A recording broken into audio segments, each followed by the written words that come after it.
It's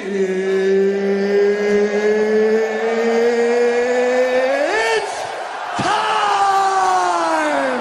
We are back, Fight 5 Pod. This is episode 5, I believe. We got the whole crew with us today. We got AJ, we got Unbiased, we got Renaissance, and we got Guardian with us today. We're going to be breaking down the upcoming card for UFC, the pay-per-view, Adesanya versus Alex Pereira. In New York, MSG card, big one for the UFC.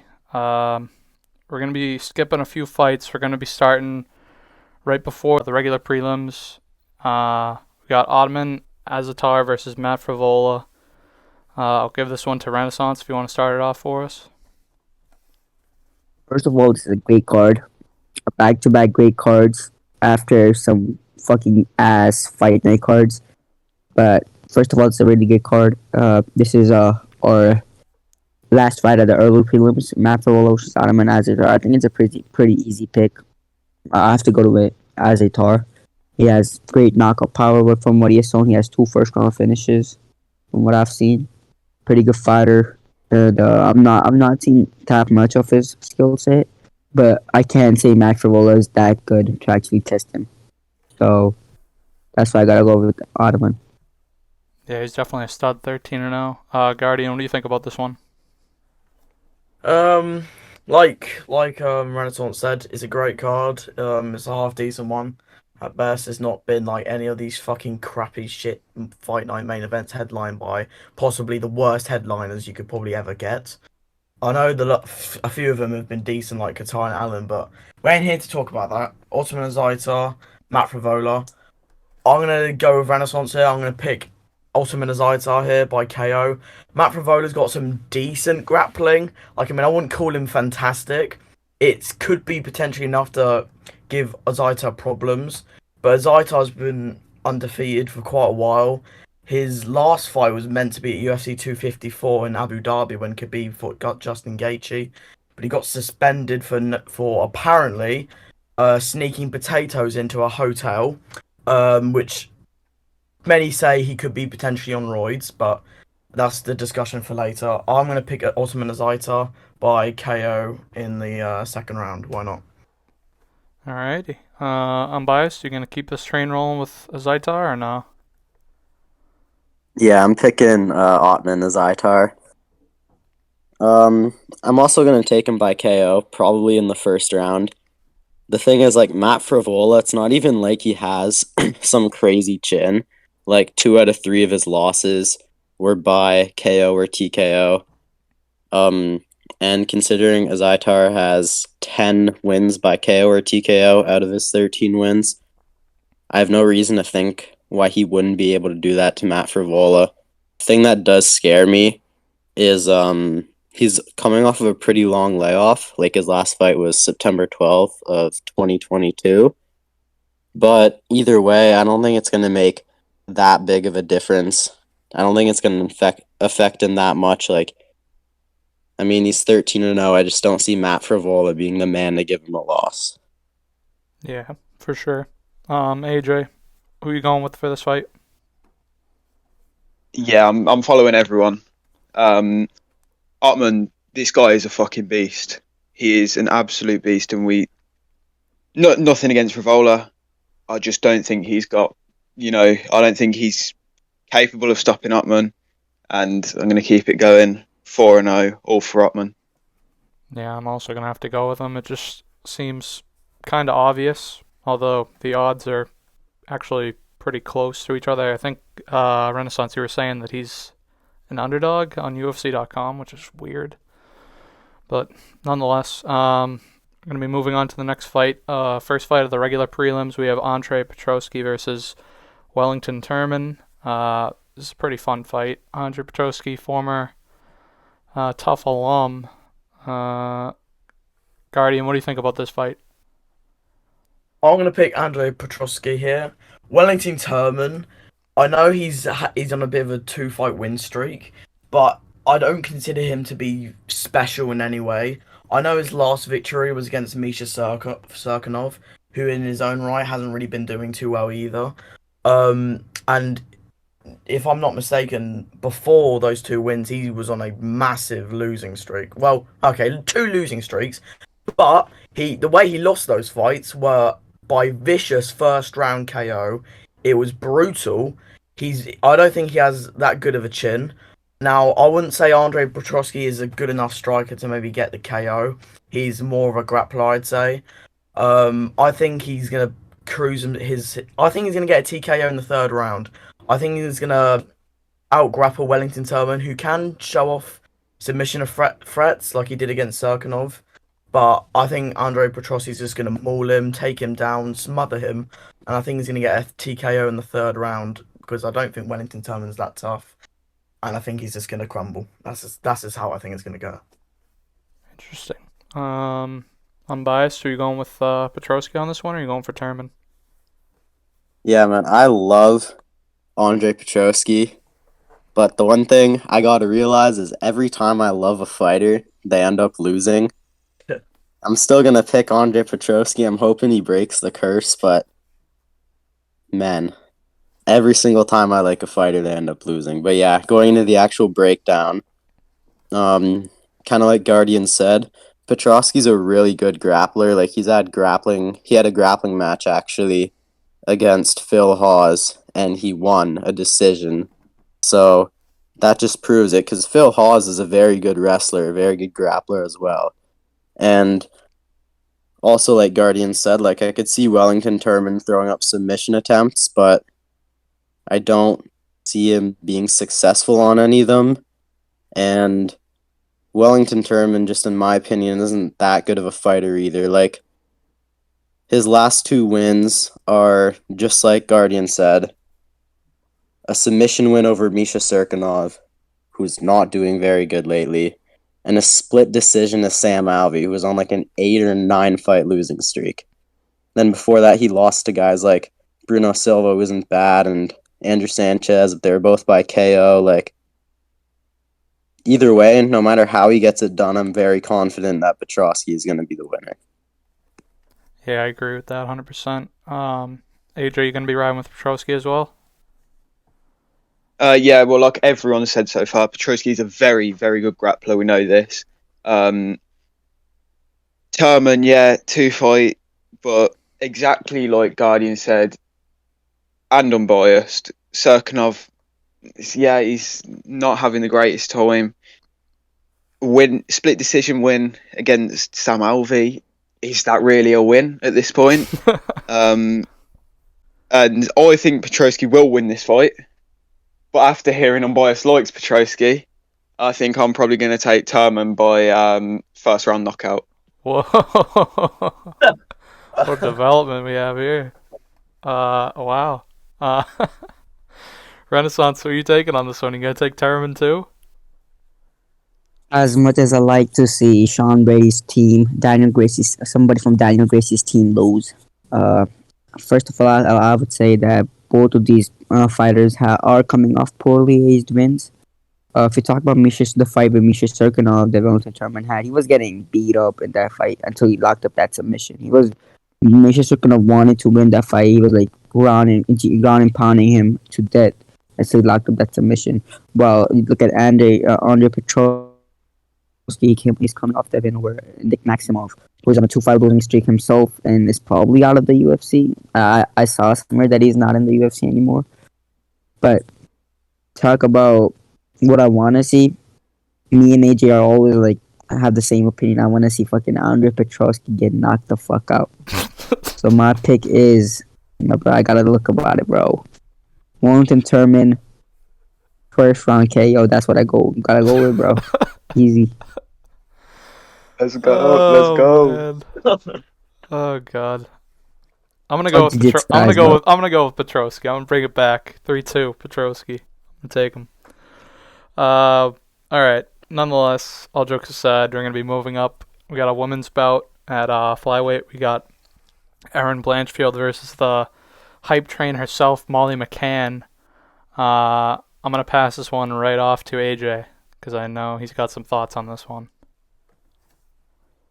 Yeah, well, I mean, I'm not saying Molly McCann is not a good fighter, but I do think she is ridiculously overrated. You know, we know how much she thrives off the crowd, and with her not fighting in England, will that affect it? Because she's not on the same card as Paddy. She's not going to have people going crazy for her because she's part of Paddy's camp. And we know Blanchfield. He's got some good. We've got a good winning streak coming into this. In a lot of cancellations over the COVID term, or whatever you want to call it. And I think not having the crowd that she has when she fights in London is really going to affect Molly McCann in this fight. And I'm going to take Blanchfield by decision. Yeah, I agree. I think Blanchfield's a real step up in competition for Molly McCann. She's kind of been fighting bums, no offense, recently. But either way. Guardian, who do you got for this one? I'm going to take Erin Blanchfield, and I'm quite confident in this pick. Now, I am not the biggest Molly McCann fan. I don't hate her, but I don't find her funny. She tries to be funny all the time. She just isn't. But you have to give credit where it's due. She does roll up the crowd, but just like Aston said, she's not in England. She is in New York, which is actually Erin Blanchfield's. She's fighting out of there. She's fighting out of New York, so I'm very confident that they'll be supporting her. She'll put it. Molly McCann might have the crowd against her. There might be a few fans, but then again, I'm not basing this prediction down to the fans. I'm predicting this fight on just how this is just a way big too much of a step up here for Molly McCann.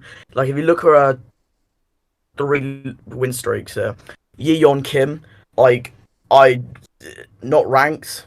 It's not. It's really one of those flyweight prospects that you don't really like listen to. You don't really know too much about. It's kind of just a nobody, pretty much. No disrespect, but it's the facts. Luana Carolina, again, not really the biggest name. Not ranked. Not too impressive. The spinning back elbow was incredible, and I was hyped about it. But it would have been much better if she did it to a higher competition, but obviously she didn't.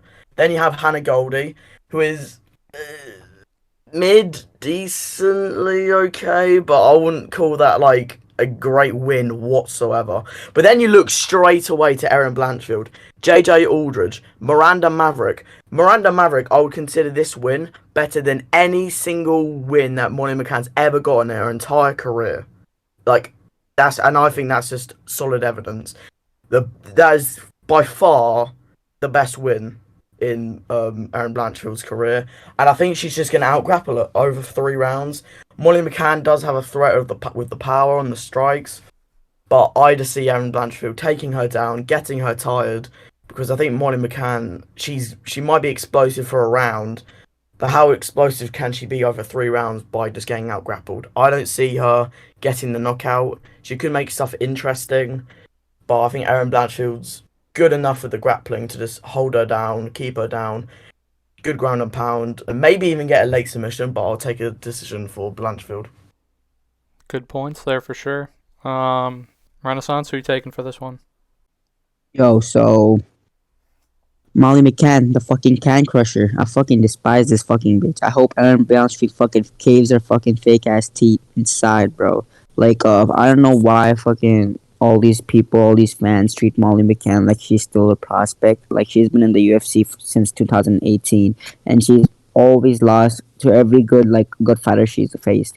And this is again, she's fighting a good fighter, and most of all, she thinks she's some big ass draw. She's on the fucking prelims. Nobody gives a fuck about her. There's not gonna be that many people, even in not many people are in the arena when during the prelims, right? So there are not gonna be that many people that give a fuck about her, and she's gonna fight alone, and she's gonna get her face caved in while fucking Erin Blanchfield fucking puts her pussy on her face, bro. This fight is like, I just want Molly McCann to lose and fucking go back to having inbred sex with fucking Patty Pimlet.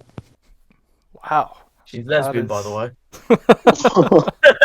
Those are some thoughts. Those are some thoughts. All right. I'm biased. Like, I What do you? mean, I guess some people hate her. Then you've got fucking Renaissance level.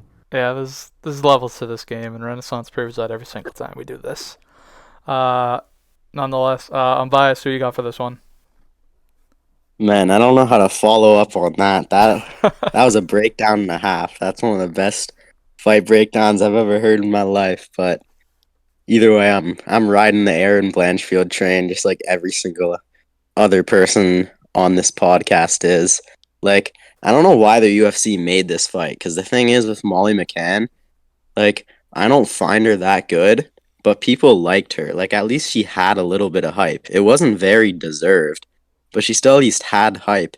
And now they're giving her to Aaron Blanchfield. Like, Aaron Blanchfield is almost undefeated. She's 9-1. Her only loss was an Invicta, and it was a split decision to Tracy Cortez.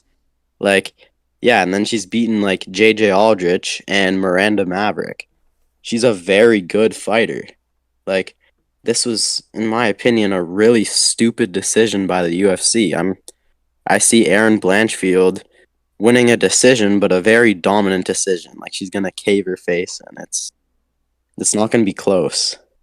Yeah, unanimous across the board. We all got Blanchfield. Ride the hype train. Derail the hype train, I should say. All right, we got two more prelim fights, and then we're moving up into the main card. But first, we got Dominic Reyes going up against Ryan Superman Spann. This is an interesting fight, I think. You got completely multiple different versions of Dominic Reyes. You don't really know what to expect. Same with the glass chin Ryan Spann. I'll give this one right back to unbiased. What do you got for this one? This is a very fun fight, actually. I'm looking forward to this fight. In my opinion, out of all the fights we've broken down so far, it's quite obviously the best fight. It's not the best fight on the card, but it's a very good fight to have on the prelims. Nonetheless, like, Dominic Reyes is on a 3-fight losing streak, but his losses are not bad losses. Like, he lost to John Jones, which in my opinion he won, and in the opinion of a lot of people, Dominic Reyes won that fight. He lost to Jan Blachowicz, former champion, and he lost to Yuri Prohaska, current champion. Then you look at Ryan Spann. Like, Ryan Spann is a good fighter, but 2 fights ago he lost to Anthony Smith. And then 4 fights ago he lost to Johnny Walker. Like, his only wins in his past 5 fights are, again, a split decision to Sam Alvey. He beat Misha Serkinov by TKO, but everyone beats Misha Serkinov. He beat Ion Kutalaba. I mean, not a bad name, but again, like, everybody beats Ion Kutalaba. So, I mean, this isn't like a bad fight matchmaking wise. I'm very excited for it, but I just don't see it being overly close. I think Reyes is gonna beat him fairly easily. I'll take Reyes by 2nd round KO. Yeah, I'm not really sure how good Ryan Spann honestly is. He's definitely a fun fighter, but I'm not sure how good he really is. But I agree with you. I'm also going to go with Dominic Reyes on this one. Renaissance, who are you taking? This is a good fight. Ryan Spann, who is also the contender for having the worst tattoo of all time. What the fuck is that Superman tattoo, bro? That is so ass. But talk about the fight. Dominic Reyes, just like Unbiased said, you don't know what to expect from Dominic Reyes. He's on a 2-fight. I don't consider that John Jones a loss. He actually gave John Jones a pretty good fight, one of the closest fights of all time. I'm not talking about how it was a robbery, how it wasn't a robbery, because it was a close fight, right? But what I'm saying is that he's on a skid right now. But Ryan Spann looked actually okay against Ion Cutelaba. I know Ion Cutelaba has gotten back-to-back submitted, and by guys who do not have jiu-jitsu. I don't know, man. I don't know, like, because I just really don't know. Has Dominic Reyes really just a washed-up fighter right now, or he's still in his prime? Because, like, this is something we'll know after this fight. Is, like, Dominic Reyes still in his prime, or he's just a washed-up fighter? So for now, I gotta go with Dominic Reyes. I got Dominic Reyes, 3rd round TKO. Yeah, it's definitely a gamble. Reyes' last fight against Yuri, how long ago was that? That was well over a year ago, so be weird. See how he shows up. Guardian, who are you taking, Reyes or Span?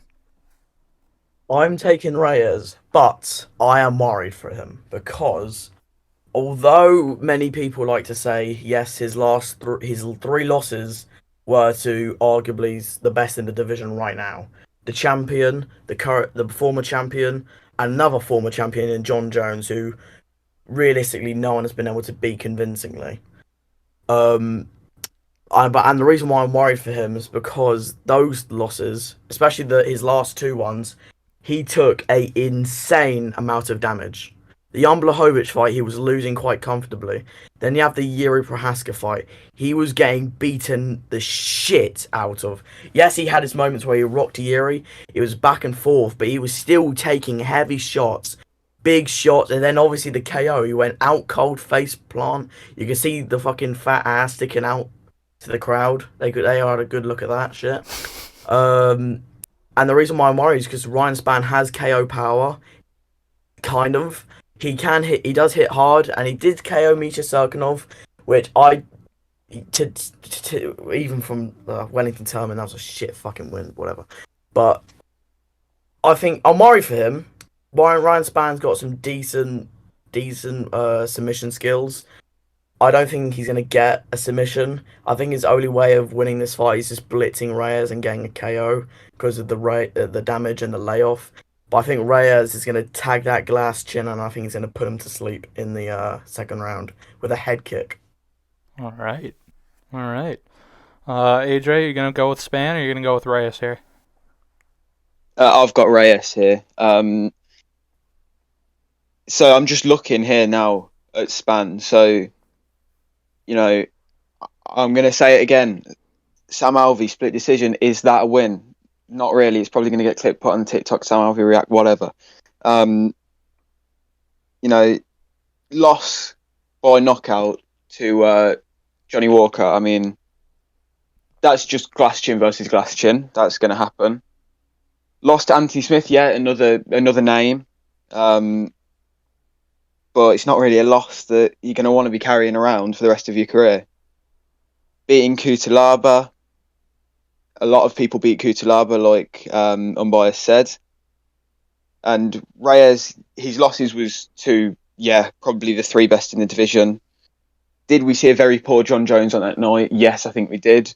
But we also saw a very good Dominic Reyes. And if he can replicate a performance like that, I think he's winning the fight, unanimous, knockout, whatever he wants. I think he can win this fight. Yeah, we'll see if Dominic Reyes can turn back the clock on Saturday.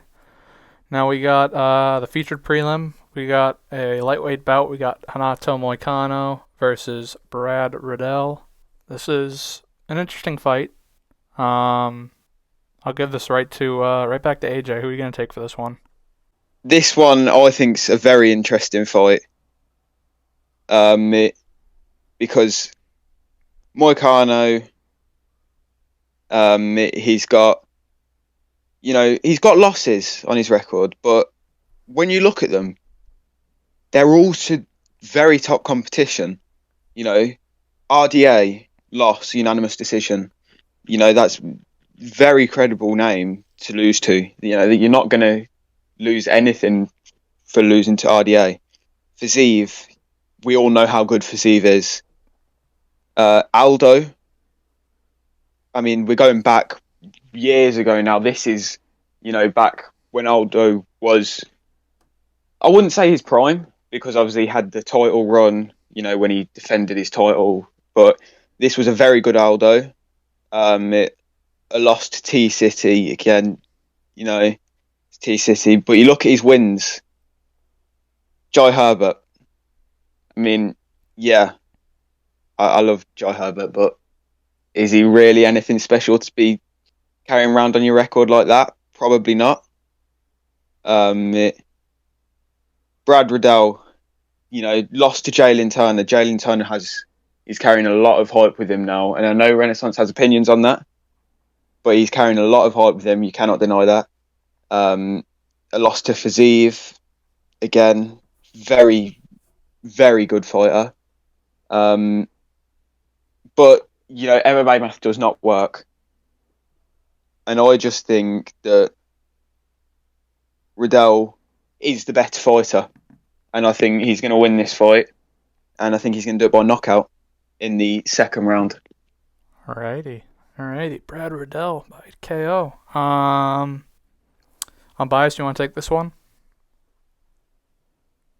Yeah, I've been taking Hanato Moicano like pretty much the entire week. But to be honest, after listening to that, it does kind of switch up my pick a little bit. I'm very 50-50 on this fight now. I'm still going to go with my gut, and I'm going to take Hanato Moicano because or that's just what I've been picking all week, but this isn't a lot closer fight than I thought. Like, Brad Riddell, I kind of looked at his last two losses, and I didn't shame him for it, but I looked at it as he's not going to be anything special. But they are good losses. Like, Rafael Fiziev has proved himself. He's ranked number 6 now. He just beat RDA. Jalen Turner, I'm not going to say he's proved himself yet because he hasn't. But it's not like Jalen Turner is a bad fighter. He's a very good fighter. And another thing is, too, like, Hanato Moicano, he has 0 knockout wins and 0 TKO wins. So it's all going to be whether he can get him to the ground. Because the thing is, a lot of people see Brad Riddell, and they look at it as, yeah, 2 out of his 3 losses are by submission or whatever. But a lot of the times, or most of the time, when he gets beat on the ground, it's his own fault. Like, it's not like he got taken down. It's that he gets rocked, he shoots for a panic takedown, which he shouldn't be doing because he doesn't have good grappling, and then he gets subbed from there. So, if Hanato Moicano, he's going to either have to be able to take him down, or he's going to have to rock him and have Brad Riddell shoot that panic takedown. So, yeah, I'll take Hanato Moicano submission. Yeah, definitely. Riddell does shoot for those panic takedowns sometimes. Renaissance, I'll let you take this one over. Uh, Out of all CKV guys, I want all of them to lose except Braddock. I'm a big Braddock fan. People act like Physique dominated him. It was a back and forth, really good fight. It was a really fucking banger of a fight. And you know what? Physique did to Moicano, knocked his ass out in the first round. Ladies and gentlemen, I'm calling it. This fight is gonna be Chase Hooper versus Steve Garcia 2.0. You know, fucking Renato Moicano has like ass wrestling. He isn't gonna take him down, bro. He's Brad Riddell fucking knocks his ass out in the first round. Knocks this motherfucker. I don't know. He's back to the featherweight because he ain't winning that lightweight, bro. So that's what I think. You got Brad Riddell. I still think Brad Riddell is a really good fighter. He has top 15 material. He has really good striking, and Renato Moicano is just average, bro.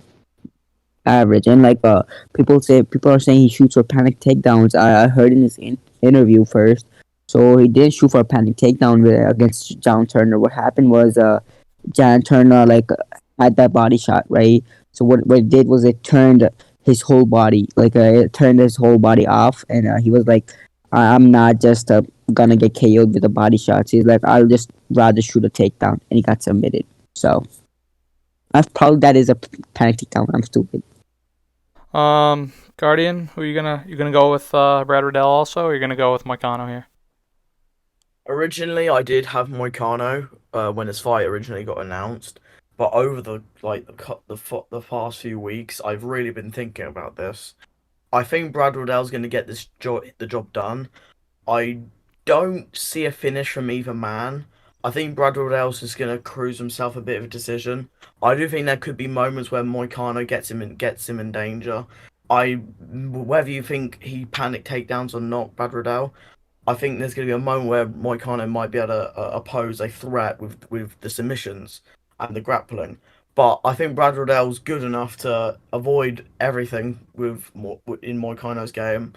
And I think people give Moicano too much credit in that RDA fight. Yes, he came back in the 5th round, but in my opinion, I think the only reason why that happened is because RDA, like, kind of went off the gas a bit. I think he kind of just kind of wanted to cruise that round a bit. But I think Brad Riddell's going to get himself a nice 29-28 decision, maybe even 30-27. I think he's just going to completely outstrike Moicano. I don't think he's going to school him on the feet, but there could be dangers on the ground. But I don't think he's going to get there too much. I think Brad Riddell's safe for this one. Yeah, I'm kind of leaning back and forth with this one, but I'm probably going to go with Brad Riddell also. All right, so now we're going to be moving up to the main card. We got Dan Hooker opening it up back at 155. He's going to be fighting Claudio Puelles. Guardian, I'll throw this one right back to you if you want to take it off.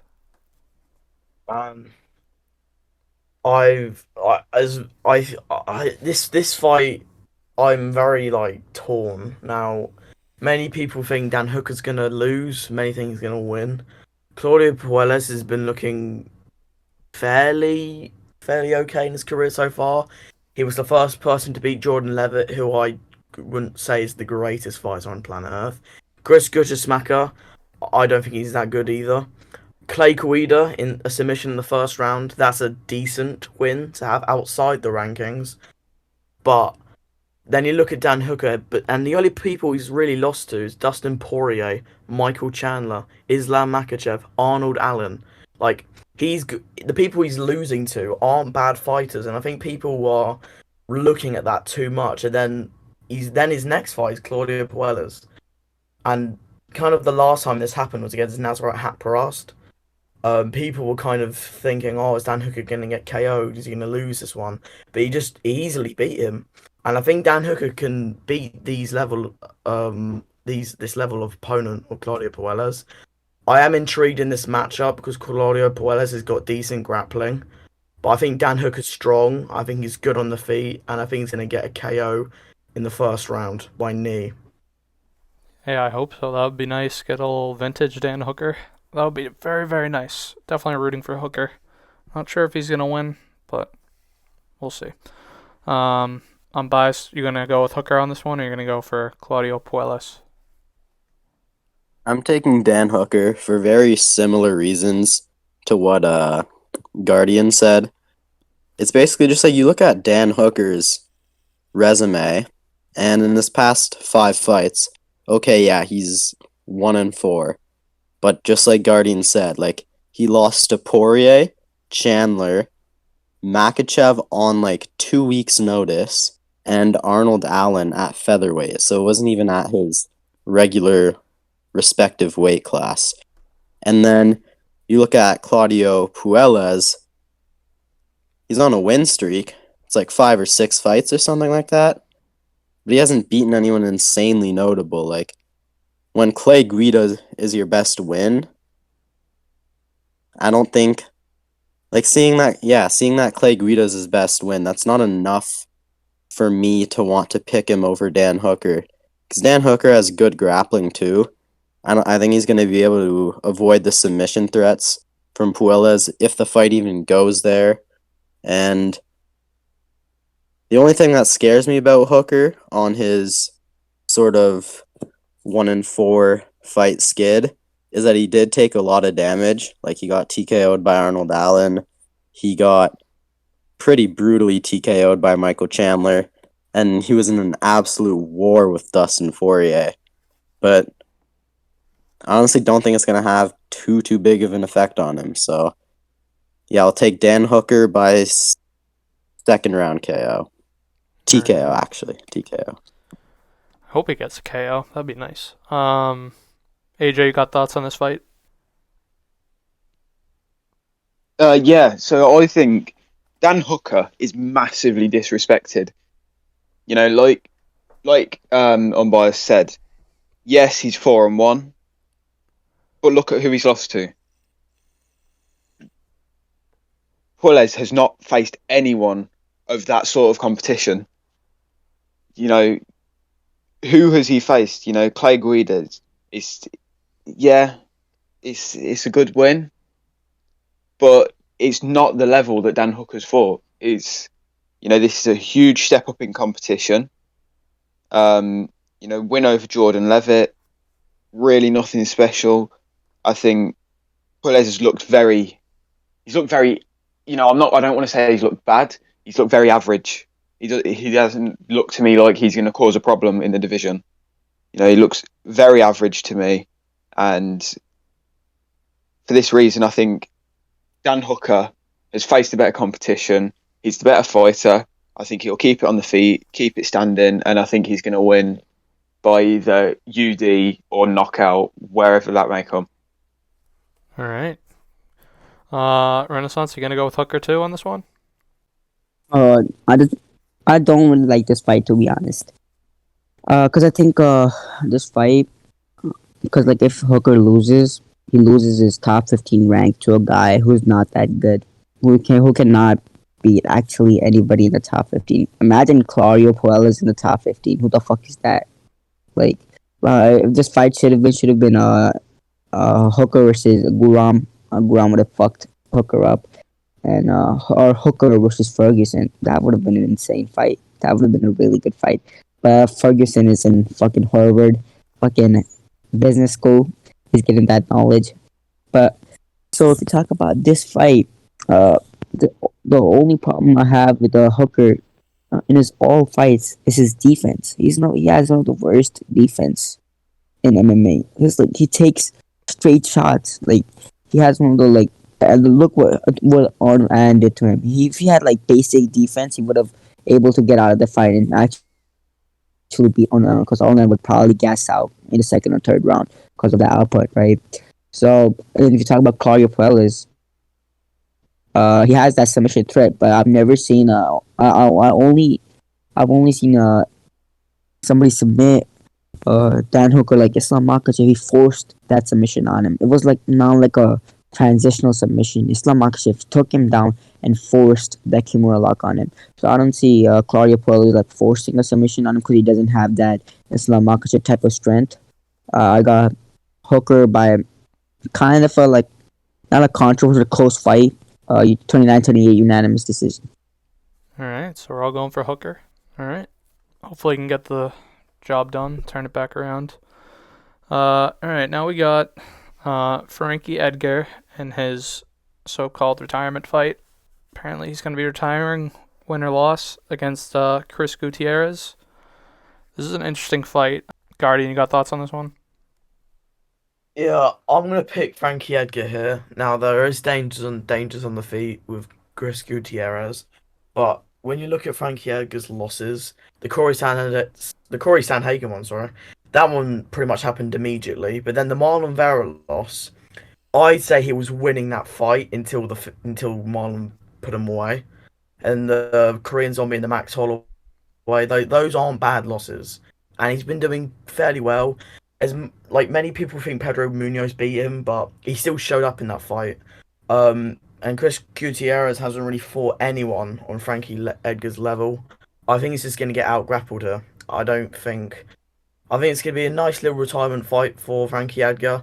I think the UFC's done a fairly good fight for him for his retirement fight. They're an absolute killer. They've given him quite an easy fight to just out grapple. I haven't really seen too much of Chris Gutierrez's like big danger on the feet. Like he's got decent leg kicks, he can finish you with those. Decent power. Like in his last fight, he beat Batgirl Danar, which was a pretty insane KO. Whether it's early or late, whatever you want to say. I just don't think it's going to take place on the feet, and I don't think I should worry too much about that. I think Frankie Edgar's going to out grapple him. I'm going to say a 30-27 decision for him. All right. AJ, you gonna go with Frankie also on this one? Yeah, I'm taking Frankie Edgar. I mean, I hope he gets, the result he wants for his retirement fight. He's been huge for the UFC. He's one of those names that comes to mind when you think of UFC. But more to this fight, he hasn't got a bad loss on his record. You look at all of those losses and you think they're all. I mean, obviously, it's not good to have a loss on your record, but they're all good losses, if you know what I mean. I'm saying, like, Korean Zombie, Max Holloway, Corey Sandhagen, Marlon Vera, Brian Ortega, Jose Aldo, twice. That none of those are bad losses. They're all to the top level of competition, and this is top level competition that Chris Gutierrez hasn't faced.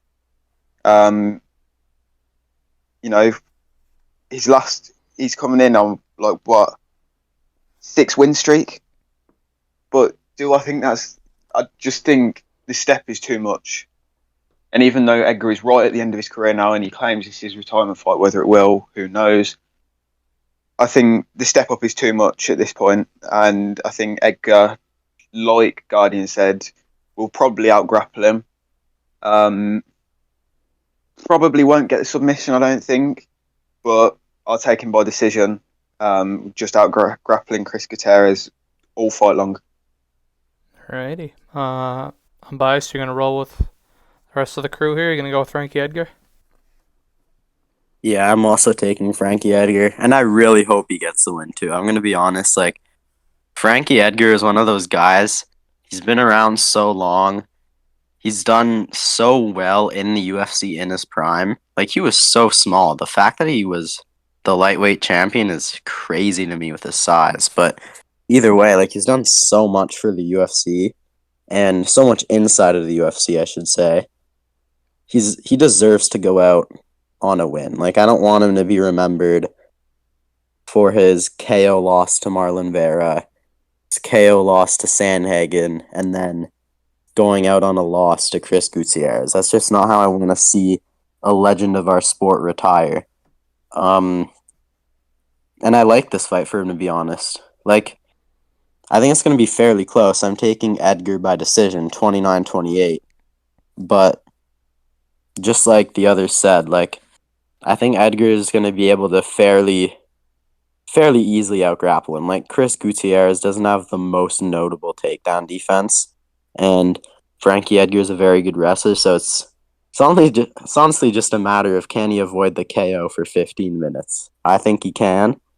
So, yeah, I'm going to take him decision 29-28. Yeah, I think it's stylistically a pretty good matchup for him. Hopefully he can get it done. Ride off in the sunset, retirement, all that jazz. Alright, so now we're going to be moving up. We have a big fight at lightweight. We have Dustin the Diamond Poirier versus Iron Mike Chandler. Very excited for this. This could easily be the fight of the night. I think a lot of us can envision that.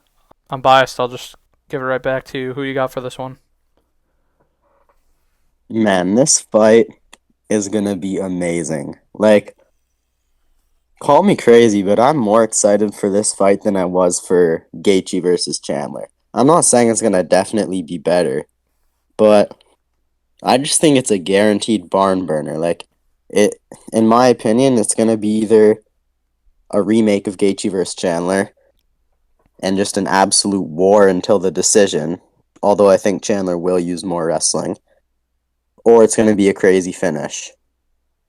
For a while, I was thinking I'm going to pick Dustin Poirier, and to be honest, if you're a betting man too, that's probably the financially smart decision to make. But Michael Chandler claims he's going to use his wrestling, and I'm believing him with that. Is that going to be a mistake? I hope not. I hope he keeps his word and actually uses his wrestling, because if he does, he very well could win. And in my opinion, if he does, I'm picking him to win the fight. He has very good wrestling. I don't know why he doesn't use it. In my opinion, if he just used it against Justin Gaethje more, he would have won the fight. He just didn't fight with very high IQ, in my opinion. Like, he was more worried about putting on an entertaining fight than he was winning the fight. So, for this one, if he can just worry more about winning, because it's going to be entertaining either way, he doesn't have to worry about that. If he can just he doesn't have to worry about having an entertaining fight, because it's going to be entertaining either way.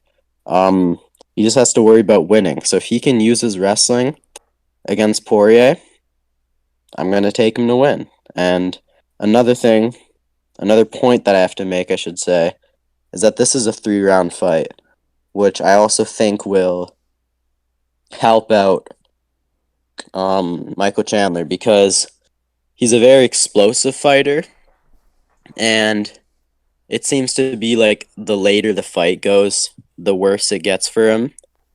So considering it's not 5 rounds, I think that's very good. Because if it was 5 rounds, I know Poirier would pick up the 4th and 5th, and then probably win the decision. But I can see him picking up 2 rounds by out wrestling Poirier and winning 29-28. So that's my pick. Chandler 29-28. Damn, Iron Mike. Guardian, you gonna take Chandler on this one too, or you gonna ride with Poirier? Oh man, this one is something. It's a good fight. I'm very excited for it, and it is quite generous for the UFC to give Michael Chandler a three-rounder against Dustin Poirier. Now, I think if Michael Chandler wants to win, he has to be on his A game 100%. He cannot worry about how good the fight is looking. He needs to go out there and get the win the way he I think he should be doing against Justin Gaethje.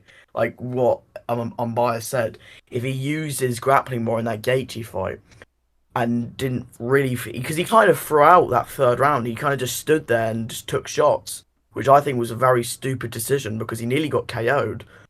But if he implemented his grappling, he could have won that 3rd round and probably won the fight. But with this one, I'm worried because Chandler in his last bout, despite getting an unbelievable KO over Tony Ferguson, Ferguson dropped him. Now Chandler, I think his chin is worrying for me in this bout. Like Ferguson dropped you, and Ferguson's been looking terrible recently. Like I don't want to say Nate Diaz is an absolute shit fighter, but Nate Diaz is like kind of realistically at the end of his career. And I think Dustin Poirier has the power to really do damage to Chandler. Now, if he does grapple with Poirier, I wouldn't be surprised if Chandler can get himself a victory here. But I can't see a world where he does that, and I think Dustin Poirier is going to crack him on the feet, put him down, and I think he's going to follow up with shots, and I think Chandler's just going to... I think he's going to get swarmed, and I don't think he's going to shoot. I think he's just going to get caught again. He's just going to get swarmed, and I think he's just going to get put down and out. I think Poirier's going to finish him either at the end of the 1st or midway through the 2nd round. Yeah, I got the same thoughts, honestly. I think that Poirier I think he's the best boxer in the division, plain and simple. And then also, I don't think Chandler's going to use his wrestling. I think his ego is just absolutely sky high. And I mean, it should be after what he did to Tony Ferguson. But still, Dustin Poirier is Dustin Poirier, and I think he gets it done in the 2nd round. AJ, you got thoughts on this one? AJ? Yeah, sorry about that. Yeah, I mean, I love Chandler, I think. But the problem is with Chandler, he worries more about making an entertaining fight for the fans than he does about getting knocked out. You know, like everyone said, he could have wrestled Gaethje, but he wanted to make the fight entertaining. And he did that. And I think that's one of the reasons why everyone loves him. But I think that's just not going to work in this fight. Poirier is a very skilled boxer. Probably the best in the division. You could probably make a case for him being top 5 boxers in, the whole of the UFC. Is very technical. And I don't see any world that Chandler wins this fight on the feet. And, well, yeah, if he was to land a massive kick like he did in the Ferguson fight, maybe. But is he going to do that again? I would be very surprised if he does. So I just think Dustin's better on the feet. Chandler's going to want to make it an entertaining fight, so he's not going to grapple. And I think Poirier is just going to outbox him and win 29-28. All right. So we got 2 on Poirier, we got 1 on Chandler. Or we got 3 on Poirier, sorry. 3 on Poirier, 1 on Chandler. And we got Renaissance still. Renaissance, who are you taking? Michael Chandler or Dustin Poirier? Great fight. Really, really, really amazing fight. First of all, I would like to clear that this fight should not have any type of title implications. Both of these motherfuckers do not deserve title shot. Michael Chandler is the most overrated motherfucker on the planet. Most over fucking rated, bro. Like, people really think he's gonna fucking beat Islam Makhachev. People really think he's gonna beat Islam Makhachev. Okay, he has good wrestling. Who has he proved his wrestling against? Eddie Alvarez? Tell me, Eddie Alvarez? Eddie Alvarez was an okay wrestler. he has okay. Justin Gaethje and Michael Chandler have okay level of wrestling. Just an okay. They have the same level of wrestling. If you remember the fight, Michael Chandler did try to shoot 2 times on Justin Gaethje. Justin Gaethje was able to reverse the position 2 times. Michael Chandler is not that good. He's not a Russian level wrestler. He's a NCAA. He's called a D1 wrestler. He's not that. He's a good wrestler, but he's not as good as people say. And his strike, he's just he got outstruck by Gaethje. Gaethje is not a technical striker, and you're talking against a fight with Poirier. Poirier is one of the best strikers at lightweight. I think he's the best striker at lightweight after Fiziev. So this fight is like I got Poirier because I think Michael Chandler is overrated and Michael Chandler is a dumb fuck for thinking he wants to have exciting fights. I actually think if Michael Chandler like fights this way against Conor McGregor easily KOs him. I really think because he's so chinny. He got fucking KO'd by a 145er at Bellator. He got KO'd by fucking Pitbull. He has losses to Will Brooks. You know, like what Will Brooks did in the UFC. Will Brooks was a fucking failure in the UFC, bro. He has like fucking losses to it. Eddie Alvarez is okay, but those were like banger fights. But Michael Chandler is fucking overrated as fuck. And this fight, he has to make a decision. He wants the money fight, or he actually wants to make a run for the title. I actually want Michael Chandler to win because I see better fights for him in the future. But I gotta go with Poirier, Diamond, bro. Yes, sir. Dustin the Diamond Poirier. He's gonna get it done. You watch. All right. So now we got 2 fights left. We got the co-main event here. We have the strawweight champion Carla Esparza defending against former champion Zhang Wei Li. I feel like I know where we're all gonna go with this, but I'll ask anyways. Renaissance, are you gonna go with Zhang Wei Li on this one? No, I think Carla Esparza by boring. I'm kidding. Fuck Carla Esparza. But I got Zhang Wei Li by absolute demolition, absolute mauling. I got Zhang Wei Li by a fucking foot to the fucking face. I want Zhang Wei Li to fucking shove her like fucking those hands into fucking Carla Esparza's bitch ass goblin looking ass fucking bitch ass looking face, bro. Looks like a fucking I don't know what the she looks like a fucking midget, a tall midget, bro. The tallest midget, bro. Fuck Carla Esparza, her boring ass, bro. Give her like airs of damage, bro. Airs of damage, bro. So like that boring ass fight she did with like Rose. I'm sorry to remind you guys of that bitch ass fight. She takes all that damage, bro. I want her to fucking bleed. All right. Very strong opinions as always for the women's fights from Renaissance. I'll give this one to AJ. AJ, who are you gonna go with on this one? I'm taking Zhang because I just think, fuck Carla Esparza to begin with, right? She shouldn't even be champion. I'm not saying she lost the fight, but what I'm saying is the title should have been vacated after that fight. It was embarrassing. This bitch made me miss fucking Oliveira versus Gaethje. It was on at about 4 o'clock in the morning over here, and I fell asleep during this fight. So, and that's not a lie either. So I do not like her at all. I've got the same opinions as Renaissance. I'm hoping Zhang is going to send this bitch to the moon.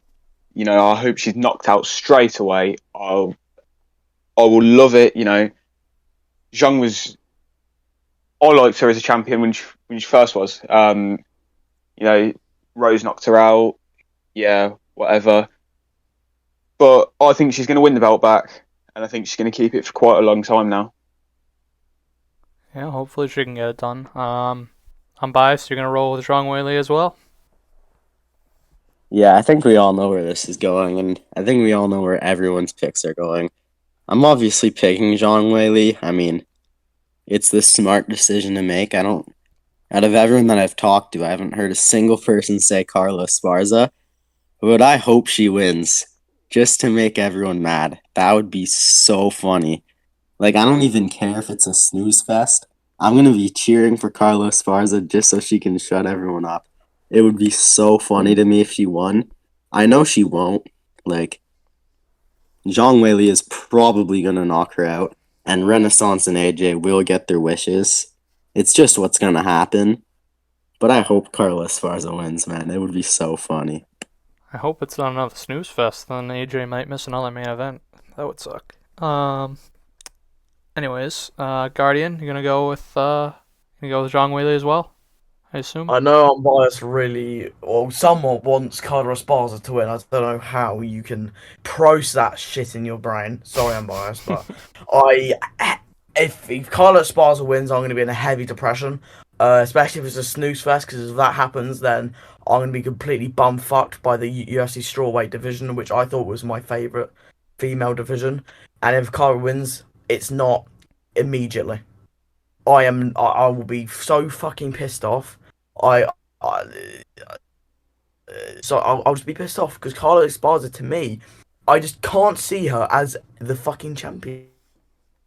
Like the fight versus Rose Namajunas 2, it wasn't even a fight. You could even say that rematch hasn't even happened. Like that rematch still hasn't happened. It was a spar, not a fucking fight. Like I want to see them actually fight next time. Potentially, we might see Esparza and Namajunas again, and I want them to fucking get each other in the face because I know they can, but they chose not to. And I hope Weili Zhang pounds the living fuck into Carla Esparza's little tiny ass alien-shaped ass head into the canvas, and I think she will. Now, without all that hate towards Carla Esparza, I do think she's getting heavily underrated, overlooked for this fight. She's getting completely overlooked. And she can win. I don't think she will at all. I think there's a 75% chance Weili Zhang wins. Carla Esparza could maybe out-grapple her, but I think Weili Zhang's too explosive, too strong, too good in the striking. Ever since working with Henry Cejudo, Weili Zhang's grappling has improved so much over the past 2 years that she was having quite a competitive grappling. She was doing quite well in the grappling with Namajunas, who kind of just completely diminished Carla Esparza's grappling. And there was a video that came out the other day, and I don't think this proves too much, but Weili Zhang picked up Francis Ngannou. Now, that was worrying because, Weili Zhang could hurt her back, but she picked him up with ease. And I just think she's just going to... I think she's just going to ragdoll her. Destroy her. I think she's going to get a ground and pound finish in the second round after dropping her with like a crazy overhand right. Just drops Esparza. She gets stunned, gets ground and pounded. I think she just gets the win. That's how I think it's going to go. Yeah, I think the MMA gods owe us something after that Carla versus Rose 2, and I honestly think Zhang Weili is just going to knock her clean out. Whether it be a knee or a punch or whatever, I think she's just going to knock her out cold. And everyone will rejoice. No offense, Carla. Anyways, we are moving into the main event of the night. We have Israel Adesanya defending his middleweight belt against Alex Pereira. This is their third matchup. They had their first two in kickboxing, obviously. A lot of people have heard the story already. Pereira knocked him out in the second fight, and he won the first one by decision. And here they meet again about 6 years later. And this should be a banger, I think, but with Israel, you never know these days. I'll just give this right to Renaissance if you want to give me your thoughts, predictions. Good fight. Really good fight. I just don't understand why they try to build these amazing cards always around Israel Adesanya. He has proved that he does not deserve them. But actually, to be honest, I'm not a fan of either of these guys. I do not care that much about these guys. So the thing I'm choosing between is if Izzy loses, I'll get my wishes as Islam Makhachev as number 2 pound for pound, and if Izzy wins, I get to see you guys cry, just like I said. I get to see you guys cry, and but I think people think Alex is gonna make this a fun fight, a good fight. I think this is not gonna be true. I think this is the fight where Izzy needs to be the most careful. One mistake can make him get him knocked out. I think this is gonna be a boring fucking fight, bro. Like if you're watching this fight, I think you should better go on Pornhub and fucking watch porn instead of watching this shit, bro. That is way more better, way more fun, and it's known at number 2. So, but I think this fight is gonna be boring as fuck. I got Izzy by probably 49, 50, 50, 45, or like 49, 46. A dominant unanimous decision. That's what I got Izzy by. And most of all, he's gonna leave Alex frozen like Elsa. Oh no, not the Elsa line. Another snooze fest predicted by Renaissance. I hope that does not happen. Either way, AJ, who are you gonna go with, Pereira or Adesanya? I'm taking Izzy in this fight. I think, look, regardless of the kickboxing fights, right? Yeah, he lost the first time. The second time, he was winning the fight up until he got knocked out. But that does not matter. Yeah, it shows Pereira's got power. It shows everything. But it does not matter. This is a completely different game. There's grappling involved now. And I'm not, Adesanya's a very good grappler. Not good as in, he's going to take him down and submit him. But we never see Adesanya use his grappling in an aggressive, him using it to win the fight. And I think he could easily, take Pereira down, lay and pray, if that was the way it came to. And people call Adesanya boring. And another thing I want to go on here is that it takes two fighters to make a good fight. And Adesanya is a very good counter striker. And when he's got an opponent that's stood there, not coming into his reach, he's going to leg kick them. He's going to keep them away because they're not coming into his fight. He's a brilliant counter striker. And that's when we're going to see his entertaining fights if Pereira progresses onto him and he's an aggressor in this fight, because that's where Adesanya is best and that's where it's going to be entertaining. So I don't like the narrative of Adesanya as a boring fighter because that's not always his fault. Yes, maybe it could be a bit more exciting at times, but the other fighter needs to take some responsibility as well. But I'm going to take Adesanya by unanimous decision, winning all 5 rounds, however he wants to do it. He's going to do it. We might even see him grappling in this fight. Who knows? All right. I guess I'll throw this one off to Unbiased. Who you got for this main event? I really don't like Adesanya. I'm going to be completely honest and come clean right here.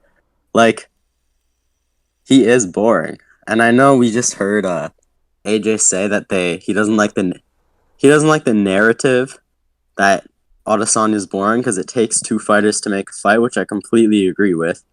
And it's completely true. And yes, he can just sit at range and do what he's doing, but it's not like he's actually hurting his opponents. Like, you don't see his opponent ever limping because of their leg kicks. Like, look at Cannonier. Like, he literally threw, 4 leg kicks per round. Like, it's not like he's actually doing any damage with his jabs and with his leg kicks. Like, the truth is, I know it's high-level striking. I know it takes 2 fighters to make a fight. And I respect that, but the truth is his fights are boring. They're not fun to watch. And Alex Pereira, his fights have been exciting. They've been fun to watch. He's shown he has KO power, both in kickboxing and in his few fights in MMA. And I think, honestly, if he just touches Adesanya with the left hook, it's lights out.